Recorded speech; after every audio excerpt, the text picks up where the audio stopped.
عالم كودا وما لنعانو عدل نسي عيدا عيدا عيدا عيدا ما انت عيد ونكسا عيدا مناسبة عيد الفطر wax ka yar hal maalin ama laba maalin ayaa ka harsan curashada bisha dadku ay wada sugayaan ee ciidul fitriga diyaar garowga munaasabada ciidul fitriga ayaa laga dareemayaa gabi ahaan caalamka islaamka tani waa mid ka mid ah ciidaha khaaska u ah dadka muslimiinta ah ee caalamka meel walba ay ka joogaan dunida daafaheeda walow xitaa dadka aan muslimiinta ahayn ay ku farxaan bishan bilashadeeda muslimiinta oo idil ayaa isugu hambaliyeeya curashada bisha ciidul fitriga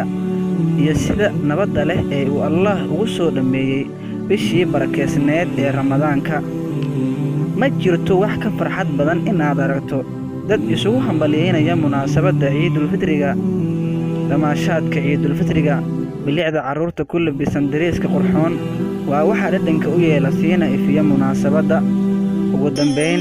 ugu hambaliyay munaasabadan quruxda badan qof waliba oo aad la jeceshahay inaad la qaybsato farxadda